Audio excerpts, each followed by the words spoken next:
शिक्षकों के transfer posting policy में 5वीं बार होगा संशोधन, मिलेगा ऐच्छिक स्थानांतरण का लाभ। नमस्कार और आदाब आप तमाम दर्शक बंधुओं को, मैं हूं एसके चौधरी। दोस्तों, एक बड़ी खबर आ रही है कि एक बार फिर से बिहार के तमाम शिक्षकों के पदस्थापन एवं स्थानांतरण के ऊपर बन रही पॉलिसी में 5वीं बार संशोधन किया जाएगा। इससे पहले 4 बार उसमें संशोधन किया जा चुका है और चारों बार संशोधन के उपरांत उनमें शिक्षकों को राहत देने की बात कही गई है। लेकिन 5वीं बार भी एक बार फिर से कमेटी द्वारा उसमें संशोधन किया जा रहा है और उस संशोधन के बदौलत शिक्षकों को कुछ ऐसे कोटि के शिक्षक हैं जिन्हें ऐच्छिक स्थानांतरण का लाभ दिया जाएगा। लेकिन वो शिक्षक कौन होंगे जिन्हें ऐच्छिक स्थानांतरण का लाभ दिया जाएगा और साथ ही साथ शिक्षकों का स्थानांतरण एवं पोस्टिंग कब होगी, इससे पहले की इन तमाम बिंदुओं के ऊपर हम विस्तार पूर्वक चर्चा करें। अगर आपने अभी तक हमारे इस चैनल सुसत्य वचन को सब्सक्राइब नहीं किए हैं तो कृपया अभी सब्सक्राइब कर लेंगे। दोस्तों, वही कमेटी जो शिक्षकों के स्थानांतरण एवं पदस्थापन के बिंदु पर पॉलिसी का निर्माण कर रही थी, उनके द्वारा 5वीं बार उसमें संशोधन किया जा रहा है। और ये संशोधन की बातें आई है कि इसमें एक और कोटि के शिक्षकों को शामिल किया जाएगा।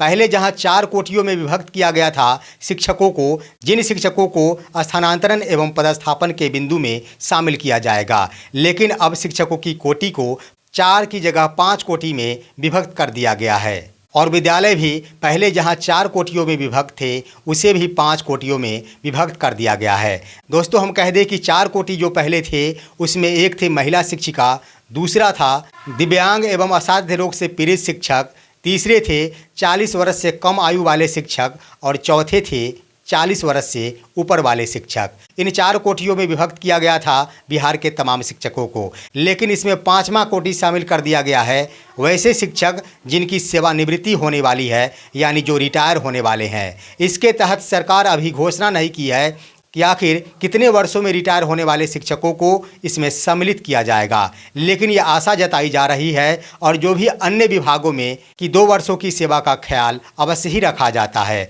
यानी जिन शिक्षकों की उम्र 58 वर्ष हो चुकी है और आने वाले 2 वर्षों में वे शिक्षक सेवानिवृत्त होने वाले हैं, वैसे शिक्षकों को भी अब 5वीं कोटि में सम्मिलित किया गया है। वहीं दोस्तों, 4 प्रकार की विद्यालयों की बातें कही जाए। पहले जहां विद्यालयों के 4 कोटि थे, जिसमें थे शहरी क्षेत्र, अर्ध शहरी क्षेत्र, ग्रामीण क्षेत्र एवं नदी पार या पहाड़ी क्षेत्र। ये 4 प्रकार के विद्यालयों के क्षेत्र थे जहां 4 प्रकार के कोटि के शिक्षकों को स्थानांतरण एवं पदस्थापन किया जाना था। लेकिन अब इसमें भी बदलाव कर दिया गया है और इन कोटि को 5 भागों में विभक्त कर दिया गया है। पूर्व की तरह ही रहेंगे, लेकिन इसमें एक बढ़ा दिया गया है इसी में से तोड़कर। ग्रामीण क्षेत्र के विद्यालय रहेंगे, शहरी क्षेत्र के विद्यालय रहेंगे, अर्ध शहरी क्षेत्र के विद्यालय रहेंगे, नदी पार वाले विद्यालय अलग रहेंगे और पहाड़ी क्षेत्र वाले विद्यालय अलग रहेंगे। यानी 5 प्रकार के कोटियों में विद्यालयों को विभक्त कर दिया गया है। अब आइए दोस्तों कि जो संशोधन होगा उसमें सेवानिवृत्त होने वाले शिक्षकों को ऐच्छिक स्थानांतरण देने की बात कही गई है। यानी उन शिक्षकों को विभाग अपने स्तर से नहीं भेजेगी, वे शिक्षक अपने स्तर से मांग करेंगे, आवेदन प्रस्तुत करेंगे और उसके आधार पर उन्हें ऐच्छिक स्थानांतरण का लाभ दिया जाएगा। वहीं दोस्तों, 2 और भी शिक्षक हैं जिन्हें ऐच्छिक स्थानांतरण का लाभ दिया जाएगा। वो है कि असाध्य रोग से पीड़ित अगर कोई शिक्षक हैं तो उन्हें ऐच्छिक स्थानांतरण का लाभ दिया जाएगा और साथ ही दिव्यांग शिक्षक है तो उन्हें ऐच्छिक स्थानांतरण का लाभ दिया जाएगा। तो इस तरह से दिव्यांग शिक्षक, असाध्य रोग से पीड़ित शिक्षक और साथ ही साथ सेवानिवृत्त होने वाले शिक्षक, इन तीनों ही कोटि के शिक्षकों को ऐच्छिक स्थानांतरण का लाभ दिया जाएगा। इसी के तहत पॉलिसी का निर्धारण हो रहा है और आने वाले दिनों में इसमें संशोधन करते हुए सितंबर माह के अंत तक इसे जारी कर दिया जाएगा। वहीं अन्य कोटियों के शिक्षकों की बातें कही जाए तो अन्य किसी भी कोटि के शिक्षकों को ऐच्छिक स्थानांतरण का लाभ नहीं दिया जाएगा। चाहे वो महिला शिक्षिका ही क्यों न हो, उन्हें ऐच्छिक स्थानांतरण का लाभ नहीं दिया जाएगा। हाँ, जरूर है कि राहत प्रदान करने की बात कही गई है। सुदूर इलाकों में नहीं दिया जाएगा, लेकिन ये भी बात सही है कि निकट भी नहीं दिया जाएगा। तो बीच का रास्ता निकालते हुए संभावना ये जताई जा रही है कि शहरी क्षेत्र का विद्यालय महिला शिक्षिकाओं को दिया जा सकता है ताकि उन्हें आने जाने में कोई ज़्यादा दिक्कत का सामना नहीं करना पड़े। पति पत्नी अगर शिक्षक है तो इन्हें भी ऐच्छिक स्थानांतरण का लाभ नहीं दिया जाएगा, लेकिन इन्हें राहत जरूर प्रदान की जाएगी। इसके क्रम में हम बता दें कि एक विद्यालय तो नहीं दिया जा सकता, लेकिन ये भी बात सत्य है कि एक प्रखंड उन्हें जरूर दिया जा सकता है।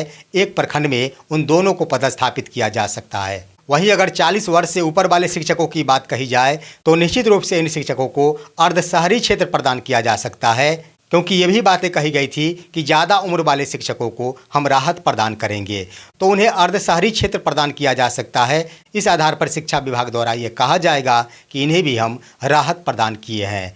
वहीं दोस्तों, पदस्थापन एवं स्थानांतरण के बिंदु पर सबसे ज़्यादा अगर नुकसान की बात हो रही है तो वो हो रही है 40 वर्ष से कम आयु के पुरुष शिक्षकों की, क्योंकि इन शिक्षकों की कोई सूद लेने वाला नहीं रह गया है। इन शिक्षकों को ग्रामीण इलाका हो या फिर नदी पार वाला इलाका हो या फिर पहाड़ी क्षेत्र ही क्यों ना हो, सभी जगह भेजा जाएगा। और ये नसीब की बात है कि किन शिक्षक को पहाड़ी क्षेत्र दिया जाता है, किन शिक्षक को नदी पार वाला इलाका दिया जाता है और किन शिक्षक को ग्रामीण इलाका दिया जाता है। ये तो शिक्षक के नसीब पर टिकेगा। लेकिन ये सत्य है कि 40 वर्ष से कम आयु के शिक्षकों को अगर कोई दिग्भ्रमित कर रहा है कि ऐच्छिक स्थानांतरण का लाभ दिया जाएगा, 40 वर्ष से कम आयु के शिक्षकों के लिए प्रावधान समाप्त कर दिया गया है, ऐसी बात नहीं है। 40 वर्ष से कम आयु के शिक्षकों को ही नदी पार वाला इलाका और साथ ही साथ ग्रामीण इलाका, इसके अलावे जहाँ भी पहाड़ी क्षेत्र है वहाँ पदस्थापित किया जाएगा।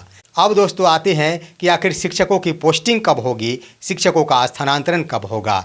तो आपको हम बता दें दोस्तों कि आपने देखा होगा कि 2 दिन पहले ही शिक्षा विभाग द्वारा एक पत्र जारी किया गया था, जिसमें नियमित कोटि के सभी शिक्षकों की सूची की मांग की गई थी और 24 घंटे के अंदर मांग की गई थी। यह मांग भी स्थानांतरण से ही संबंधित थी और इन शिक्षकों में से ही सेवानिवृत्त होने वाले शिक्षक ज़्यादा होंगे। इन्हीं के लिए यह पॉलिसी में सुधार किया जा रहा है कि सेवानिवृत्त होने वाले शिक्षकों को ऐच्छिक स्थानांतरण का लाभ दिया जाएगा। बाद बाकी कम उम्र के शिक्षक, चाहे वो नियमित कोटि के शिक्षक क्यों न हो, उनको कोई राहत नहीं दी जाएगी। निश्चित रूप से उन्हें अर्ध शहरी क्षेत्र प्रदान किया जाएगा, क्योंकि नियमित कोटि के जो भी शिक्षक हैं वो सभी के सभी 40 वर्ष से ऊपर के ही शिक्षक हैं। वहीं दोस्तों, अब हम बातें करेंगे कि शिक्षकों का स्थानांतरण कब होगा, शिक्षकों की पोस्टिंग कब होगी। तो दोस्तों, शिक्षा विभाग द्वारा यह स्पष्ट कह दिया गया है और माननीय शिक्षा मंत्री द्वारा भी यह बयान दिया गया है कि सितंबर 2024 के अंत तक पॉलिसी सरकार को सुपुर्द कर दिया जाएगा। और साथ ही हमने भी ये खबर चलाई थी कि नए शिक्षा निदेशक के प्रभार ग्रहण करने से एक बार फिर से उनके द्वारा ये कहा जाएगा कि हम इसका अध्ययन करेंगे और अध्ययन के पश्चात इस पर हस्ताक्षर करते हुए सरकार को सुपुर्द करेंगे। तो यही प्रक्रिया होना बाकी रह गया है। अब इनके द्वारा अध्ययन किया जाएगा और सरकार को सुपुर्द कर दिया जाएगा। वहीं दोस्तों, अगर बातें करेंगे कि शिक्षकों से आवेदन मांगे जाएंगे, इसके लिए 15 दिनों का वक्त दिया जाएगा। तो हम बता दें कि वैसे अभ्यर्थियों से आवेदन मांगे जाएंगे जिन अभ्यर्थियों के लिए राहत देने की बात शिक्षा विभाग द्वारा की गई है।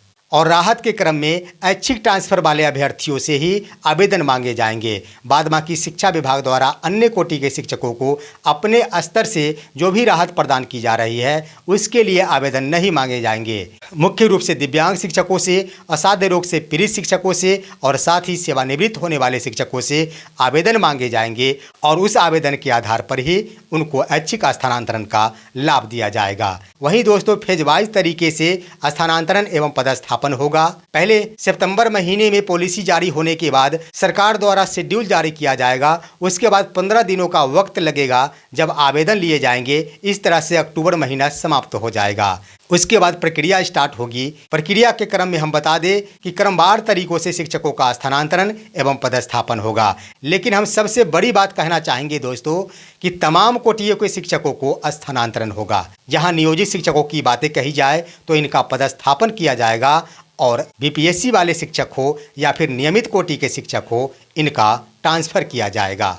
और इसके क्रम में सबसे पहले अगर ट्रांसफ़र किया जाएगा तो नियमित कोटि के जो भी शिक्षक हैं जिनकी सूची की मांग की गई थी, सबसे पहले ट्रांसफ़र इनका किया जाएगा। और इनके ट्रांसफ़र होते ही नियोजित शिक्षकों का पदस्थापन किया जाएगा और वो भी चरणबद्ध तरीके से किया जाएगा, क्योंकि नियमित कोटि के शिक्षक जहाँ कहीं भी जाएंगे वहाँ के प्रधान बनेंगे और उन्हीं प्रधान शिक्षकों द्वारा नए पदस्थापित शिक्षकों को विद्यालय में योगदान कराया जाएगा। उसके बाद दोस्तों, बीपीएससी से बहाल शिक्षकों का भी स्थानांतरण होगा नियोजित शिक्षकों के पदस्थापन समाप्त हो जाने के बाद। नियोजित शिक्षकों के मामले में ही क्रमवार तरीकों से पदस्थापन होगा। सबसे पहले दिव्यांग एवं असाध्य रोग से पीड़ित शिक्षकों का होगा, उसके बाद महिला शिक्षिकाओं का पदस्थापन होगा, उसके बाद दोस्तों 40 वर्ष से ऊपर वाले शिक्षकों का पदस्थापन होगा, उसके बाद दोस्तों सबसे पहले रिटायर होने वाले शिक्षकों, असाध्य रोग से पीड़ित शिक्षकों और दिव्यांग शिक्षकों का पदस्थापन होगा, उसके बाद महिला शिक्षिकाओं का पदस्थापन होगा, उसके बाद दोस्तों 40 वर्ष से ऊपर वाले शिक्षकों का पदस्थापन होगा और सबसे अंत में 40 वर्ष से कम आयु के शिक्षकों का पदस्थापन होगा। यह पदस्थापन समाप्त होते ही बीपीएससी से बहाल शिक्षकों का भी स्थानांतरण कर दिया जाएगा और उनके लिए भी यही नीति अपनाई जाएगी कि 40 वर्ष से कम आयु वाले शिक्षकों को वही क्षेत्र दिया जाएगा जो नियोजित शिक्षकों पर लागू होगा।